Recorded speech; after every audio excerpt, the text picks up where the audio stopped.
पिछले एपिसोड में मास्टर सुबह ने लिंगिया को डरा कर वहाँ से भगा दिया था और फिर वे सभी वहाँ से श्रेक एकेडमी में वापस आने के लिए निकल गए थे। इसके बाद अगले सीन में हम देखते हैं कि वे सभी श्रेक एकेडमी में वापस आ गए थे, जहाँ पर कि पहले से ही सभी लोग इनका वेट कर रहे होते हैं और वे सभी इनको देखते ही तालियां बजाकर इनका वेलकम करने लगते हैं। तभी हम देखते हैं कि श्रेक एकेडमी के सभी मास्टर भी इनका वेलकम करने के लिए यहाँ पर आए हुए थे और फिर इसमें से मिस्टर लू सामने आते हुए इन सभी का वेलकम करने लगते हैं। लेकिन इनको यहाँ पर देखते ही वांग और यूहा पूरी तरह से हैरान हो जाते हैं और फिर इनसे पूछने लगते हैं कि क्या आप ग्रैंडपा नहीं है, क्योंकि हमने तो हमेशा वहाँ पर आपको बैठे हुए देखा है। तब इस पर मास्टर मून से कहता है कि हाँ मैं वही हूँ, लेकिन तुम्हें पता होना चाहिए कि मैं अब श्रेक एकेडमी का सबसे पावरफुल पर्सन हूँ। जिसके बाद हम देखते हैं कि इनकी बात सुनकर वे सभी इनको ग्रीट करने लगते हैं और वहाँ कहना लगता है कि अगर सच में ऐसी बात है तो फिर आप हमेशा ही वहाँ पर क्यों बैठे होते हैं। तब इस पर मिस्टर मून कहता है कि वह जगह मुझे बहुत ही अच्छी लगती है और वहाँ की विटैलिटी को फील करके ऐसा लगता है कि मैं और भी ज्यादा टाइम के लिए जिंदा रह सकता हूँ। तब इसके बारे में सुनकर यू हाउ भी इनके बारे में सब कुछ समझ गया था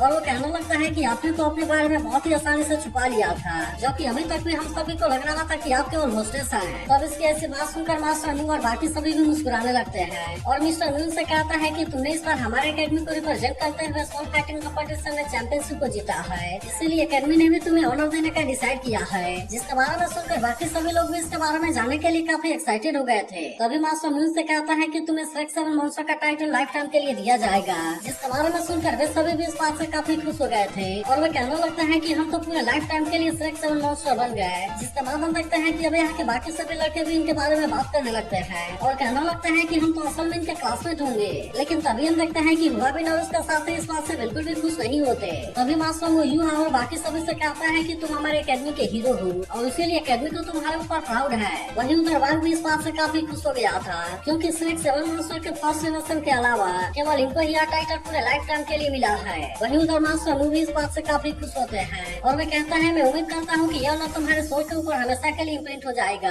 क्योंकि आखिरकार अब डाउलो कॉन्टिनेंट के पास में गार्डियन फोर्स की एक नई जनरेशन है। तो फिर इससे भी सब देखते हैं कि यूहा अपने मदर को याद करने लगा था और वो कहने लगता है कि मम क्या आपने देखा कि आज मैंने क्या कर दिया। लेकिन तभी से भी सब देखते हैं कि तेंगे किसी चीज के बारे में सोचकर काफी उदास हो गई थी और फिर वो बिना किसी से कुछ बोले यहाँ से जाने लगती है। मगर तभी बेई ने उसे यहाँ से इस तरह से जाते हुए देख लिया था और इसीलिए वो समझ जाता है कि कोई ना कोई बात जरूर है। लेकिन इस समय सियाट और याहिन और लुचेन यहाँ पर नजर नहीं आ रहे होते, इसीलिए यूहा पूछने लगता है कि उनके बारे में क्या। तब इस पर मास्टर कहता है कि तुम्हें इसके बारे में चिंता करने की जरूरत नहीं है, क्योंकि एकेडमी के पास में उनके लिए सुटेबल प्लान्स है। इसके बाद वो इनसे बताने लगते हैं कि सियाट और कॉलेज के फ्यूचर के लिए रिस्पॉन्सिबल हो सकती है, जबकि याहिन ने स्टैंड एम्पायर में वापस आने के लिए डिसाइड कर लिया है ताकि वो वहाँ पर अपने फादर की मदद कर सके। इसके अलावा हमें पता चलता है कि लुचेन भी बिल्कुल उसी के साथ वापस आ रही है। अब इतनी बात कहने के बाद मास्टर यूहा वांग और सियाट से अपने साथ में चलने के लिए कहते हैं। जिसके बाद हम देखते हैं कि इसके बारे में सुनकर वे तीनों भी इनके साथ में यहाँ से चले गए थे। इसके बाद अगले सीन में मास्टर मून से कहता है कि तुम्हें तो पोसाइडन पवेलियन के बारे में अच्छे से पता होगा,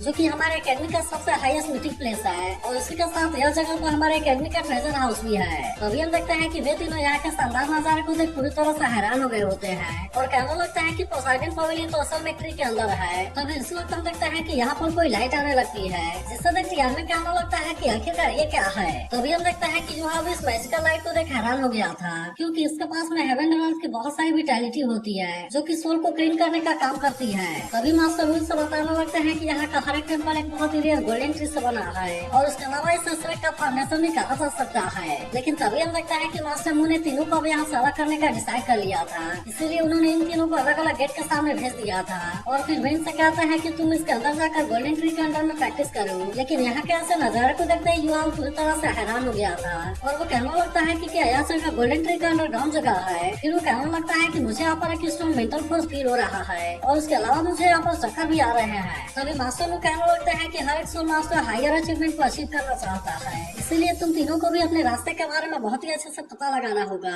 और इसीलिए ही मैं तुम्हें यहाँ पर लेकर आया हूँ। इसके बाद वो यूहा से कहने लगते हैं क्या तुम्हें पता है कि स्पिरिचुअल पावर क्या है। तब इस पर यूहा कहता है कि मेंटल पावर ही मेरा स्पिरिचुअल पावर है। जिसके बाद मास्टर कहता है कि इस तरह से तुम्हारे मेंटल ताकत की एक्सरसाइज है, इसीलिए गोल्डन ट्री का लाइट हर एक सोल मास्टर के कैरेक्टर के आधार पर होगा। यही वजह है कि ये अलग अलग सोल मास्टर के लिए अलग अलग तरीके से काम करता है और इसीलिए मैं तुम्हें बता देना चाहता हूँ कि यह तुम्हारे ऊपर मेंटल प्रेशर के रूप में है। इसके अलावा मैं ये भी जानता हूँ कि तुम्हारे पास में बहुत सारे सीक्रेट हैं, लेकिन असल में मैं तुमसे इसके बारे में कुछ भी नहीं पूछूंगा। इसके बाद वो यूहाव से कहता है कि तुम्हें अपने सीक्रेट को अपने कल्टीवेशन प्रोसेस में कोऑपरेट करना चाहिए, क्योंकि हो सकता है कि शायद इस तरह से तुम्हें इसके बारे में और भी चीजें पता चले। जिसके बाद हम देखते हैं कि यूहाव मास्टर लू के ट्रस्ट के लिए थैंक यू कहता है, और अब इस तरह से वे तीनों अलग अलग जगह पर प्रैक्टिस करने के लिए रेडी हो गए थे। और फिर हम देखते हैं कि वे इसी तरह से यहाँ पर लगातार प्रैक्टिस करने लगे थे। लेकिन तब इसी वक्त हम देखते हैं कि इलेक्ट्रोलक्स यूहाव के सामने आ गया था, और वो उससे कहता है कि मैंने तुम्हारे स्टोरेटिंग कार्बन डाइऑक्साइड को तुम्हारे लिए प्यूरिफाई कर दिया है। और इसके वजह से हम देखते हैं कि इसका सबसे पूरी बायोलॉजिकल पावर पूरी तरह से रिकवर हो गया था, और इसीलिए इलेक्ट्रोलक्स कहता है कि अब इस कार्बन डाइऑक्साइड को लाइफ फोर्स का नाम दिया जा सकता है। तब इससे भी सब देखते हैं कि इसके अंदर से कोई ग्रीन पावर बाहर आने लगती है, जो कि यहाँ के पेड़ पौधों को भी अच्छे तरीके से हरा भरा कर रही थी। इसीलिए इलेक्ट्रोलक्स यूहाव से कहता है कि तुम्हें इस मौके का फायदा लेना चाहिए और तुम्हें इसे अपने साथ में इंटीग्रेट कर लेना चाहिए। तभी अचानक से हम देखते हैं कि वो कार्बन डाइऑक्साइड से फोरहेड में एंटर कर जाती है, जिसका तुरंत बाद यूहाव के फोरहेड से कोई पावर बाहर आने लगा था, और अब इसके वजह से इसके स्पिरिचुअल में भी कोई पावर एक्टिवेट हो जाती है। जिसके बाद हम देखते हैं कि इस बात से टियानमेन को काफी चिंता होने लगती है, और वो इलेक्ट्रोलक्स से कहता है कि तुम जो कर रहे हो उसे रोक दो। लेकिन इस पर इलेक्ट्रोलक्स उससे कहता है कि तुम्हें इसके बारे में ज्यादा चिंता करने की जरूरत नहीं है, क्योंकि मैं यूहाव के लिए सेकेंड स्पिरिचुअल शिप ओपन करने वाला हूँ, और इसीलिए मैं चाहता हूँ कि तुम केवल इसे देखते जाओ। तभी हम देखते हैं कि इसके ऐसे पावर को देख टियानमेन और बिंग काफी हैरान होते हैं, और बिंग को कहने लगती है कि इसकी विटैलिटी तो सच में बहुत ही ज्यादा पावरफुल है। तभी हम देखते हैं कि इलेक्ट्रोलक्स ने इसके पावर को एक साथ में कंबाइन कर लिया था, और फिर ऐसा करने के तुरंत बाद ही वो इसका यूज करने लगता है। जिसके बाद हम देखते हैं कि यहाँ चारों तरफ कोई ग्रीन लिक्विड गिरने लगी थी, और अब इसके वजह से यह जगह बहुत ही शानदार तरीके से ग्रो होने लगती है। अब इससे देख बिंग भी इस बात से पूरी तरह हैरान हो गई होती है, और टियानमेन को भी समझ में नहीं आ रहा था कि आखिरकार यहाँ पर क्या हो रहा है।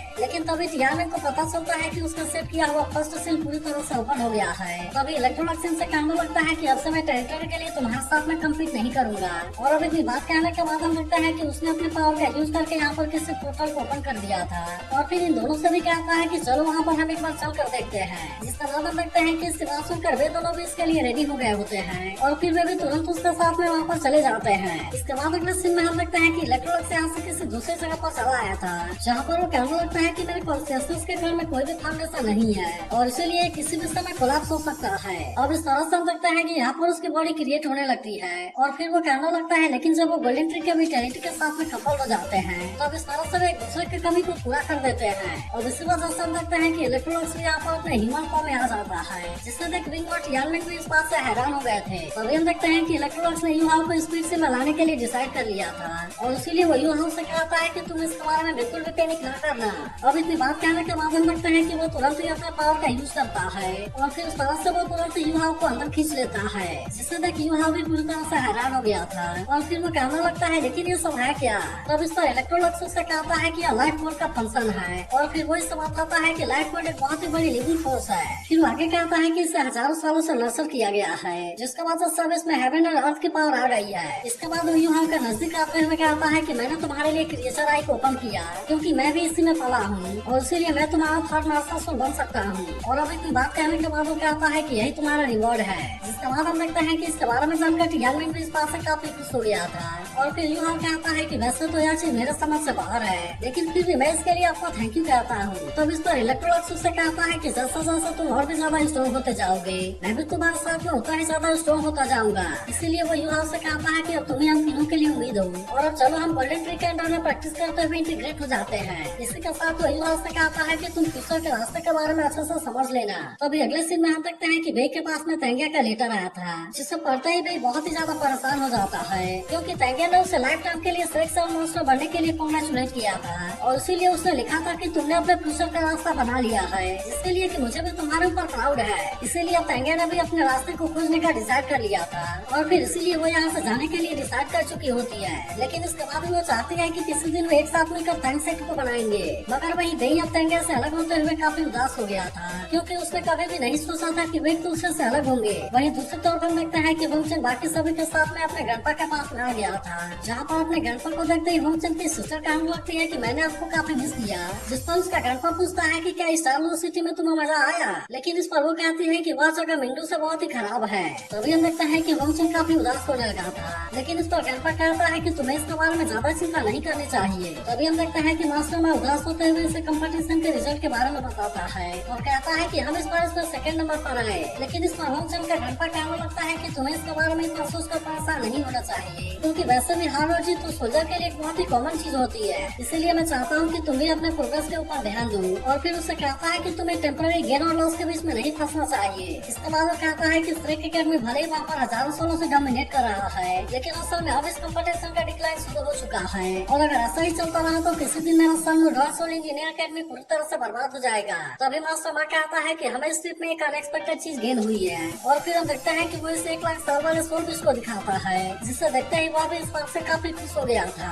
लेकिन वही दूसरी तरफ हम देखते हैं कि उनको प्रैक्टिस करते हुए काफी टाइम हो गया था। इसीलिए अब कुछ समय के बाद सियाओ वहाँ से बाहर आ जाती है, जिससे देखते ही मास्टर मुँह कहने लगते हैं कि 34 दिन तक प्रैक्टिस करने के बाद तुम्हारा क्या थॉट है। तब इस पर सियाओ से कहती है कि मैंने अपने कल्टीवेशन के डायरेक्शन के बारे में पता लगा लिया है। और फिर वो इससे बताने लगती है कि इसके पास वाली फ्लूइड कंट्रोलर असिस्ट कर सकती है, जबकि इसके पास में जो 3 लाइफ सप्रेसिंग सोलफुल ड्रान है उनका यूज करके वो कंट्रोल, डिफेंड और अटैक भी कर सकती है। इसीलिए उसे लगता है कि अगर उसने इन दोनों को बहुत ही अच्छे से कंबाइन कर दिया तब इस तरह से वो टॉप लेवल वाली ऑक्सिलरी बैटल सोल मास्टर बन सकती है। तब इसके बारे में सुनते ही मास्टर मुँह कहने लगता है कि आज तक ऐसा कोई भी नहीं हुआ, और इसीलिए वो उससे कहते हैं कि तुम बहुत ही अच्छी कर रही हो। इसके बाद वो वांग और यूहान का तो देखते हुए पूछते हैं कि तुम दोनों कहाँ पर हो, जिसके बाद वे दोनों कहते हैं कि टैंक सेक्टर में। और वांग बताने लगता है कि मेरा लाइट गॉडेस बटरफ्लाई और क्लियर स्काई हैनासो दोनों ही पावर अटैक वाला टाइप है, इसीलिए मैंने डिसाइड किया है कि मैं इससे प्रैक्टिस करने के साथ साथ इसके बारे में स्टडी भी करूंगा, ताकि मैं समझ सकूं कि किस तरह से अटैक पावर को बढ़ाया जा सकता है। इसके बाद यूहान कहता है कि मैं स्पिरिचुअल आई और आई सेड स्कॉर्पियन सोल का यूज करना चाहता हूँ, क्योंकि मुझे लगता है कि अगर मैंने इन दोनों को एक साथ में कंबाइन कर दिया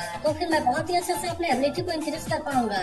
तब इसके बारे में सुनकर मास्टर वो कहने लगता है कि तुमने अपने रास्ते के बारे में पता लगा लिया है, और इसीलिए इसके बारे में जानकर मैं इस बात से काफी खुश हूँ। इसके बाद हम देखते हैं कि वे इन तीनों को सोल बन देने के लिए रेडी हो जाते हैं, जिसमें से कि I said scorpion left arm bone Yuhao का था, जबकि 10,000 साल वाला Victoria right arm bone Xiao का था, और वो सियाओ के फ्लूइड के साथ में बहुत ही अच्छे से मैच करता है। इसके अलावा हम देखते हैं कि डीमन ब्रेड का राइट आर्म बोन वांग के लिए था, जो कि वांग के लाइट एट्रीब्यूट मास्टर सोल के साथ में बहुत ही अच्छे से मैच करता है। और इसे देने के बाद मास्टर मुझे से इसे एब्सॉर्ब कर लेने के लिए कहते हैं, जिसके बाद हम देखते हैं कि वे तीनों भी इसके लिए इनको थैंक यू कहते हैं। लेकिन तभी अचानक से हम देखते हैं कि यहाँ पर कोई बहुत ही ब्लैक साइड आने लगती है, जिससे देखते ही सभी बहुत ही ज्यादा परेशान हो गए थे और किसी को भी समझ में नहीं आ रहा था कि अचानक से यहाँ पर क्या होने लगा। लेकिन वहीं उधर मास्टर मुझे तीनों को सोल बोन को एब्सॉर्ब करने में हेल्प करवा रहे होते हैं, और हम देखते हैं कि उनको इसके बारे में कोई भी चिंता नहीं होती। जिसके बाद एक आवाज कहने लगती है कि सुभाष जी तुम जल्दी से सामने आओ। तो अगर